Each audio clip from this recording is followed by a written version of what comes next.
सीख देने वाली एक छोटी सी कहानी, बूढ़ी माँ की सेवा।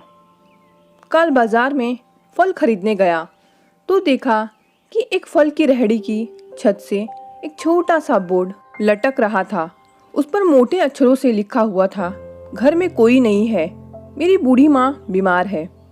मुझे थोड़ी थोड़ी देर में उन्हें खाना, दवा और टॉयलेट कराने के लिए घर जाना पड़ता है। अगर आपको जल्दी है तो अपनी मर्जी से फल तौल लें। रेट साथ में लिखे हैं। पैसे कोने पर गत्ते के नीचे रख दें। धन्यवाद। अगर आपके पास पैसे नहीं हो तो मेरी तरफ से ले लेना, इजाज़त है। मैंने इधर उधर देखा। पास पड़े तराजू में 2 किलो सेब तौले, दर्जन भर केले लिए, बैग में डाले, प्राइस लिस्ट से कीमत देखी। पैसे निकालकर गत्ते को उठाया।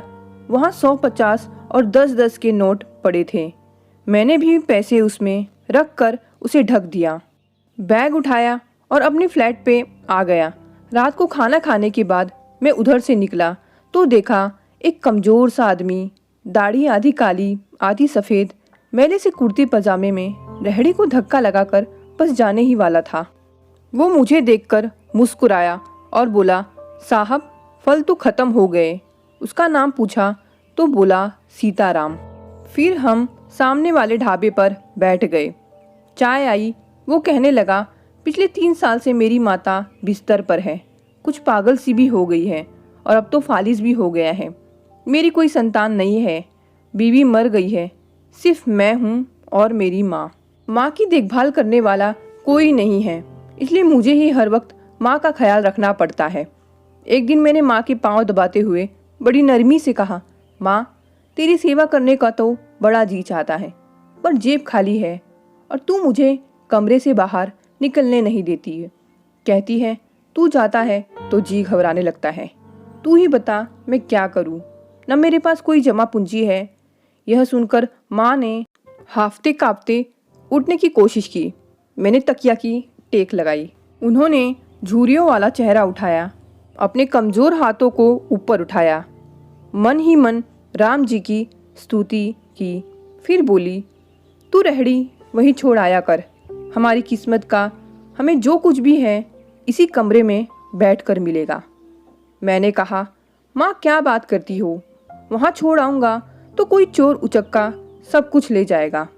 आजकल कौन लिहाज करता है और बिना मालिक के कौन फल खरीदने आएगा। कहने लगी, तू राम का नाम लेने के बाद रेहड़ी को फलों से भरकर छोड़कर आ जा, बस ज़्यादा बकबक नहीं कर। शाम को खाली रेहड़ी ले आया कर। अगर तेरा रुपया गया तो मुझे बोलियो। 2.5 साल हो गए भाई साहब, सुबह रेहड़ी लगा आता हूँ, शाम को ले आता हूँ। लोग पैसे रख जाते हैं, फल ले जाते हैं, एक धेला भी ऊपर नीचे नहीं होता, बल्कि कुछ तो ज़्यादा भी रख जाते हैं। कभी कोई माँ के लिए फूल रख जाता है, कभी कोई और चीज़। परसों एक बच्ची पुलाव बनाकर रख गई, साथ में एक पर्ची भी थी अम्मा के लिए। एक डॉक्टर अपना कार्ड छोड़ गए, पीछे लिखा था, माँ की तबीयत नाजुक हो तो मुझे कॉल कर लेना, मैं आ जाऊँगा। कोई खजूर रख जाता है, रोज़ाना कुछ न कुछ मेरे हक के साथ मौजूद होता है। न माँ हिलने देती है, न मेरे राम कुछ कमी रहने देते हैं। माँ कहती है, तेरा फल मेरा राम अपने फरिश्तों से बिकवा देता है। आखिर में इतना ही कहूँगा कि अपने माँ बाप की सेवा करो और देखो दुनिया की कामयाबियाँ कैसे हमारे कदम चूमती हैं। तो दोस्तों, आशा करती हूँ आप सभी को ये कहानी ज़रूर पसंद आई होगी।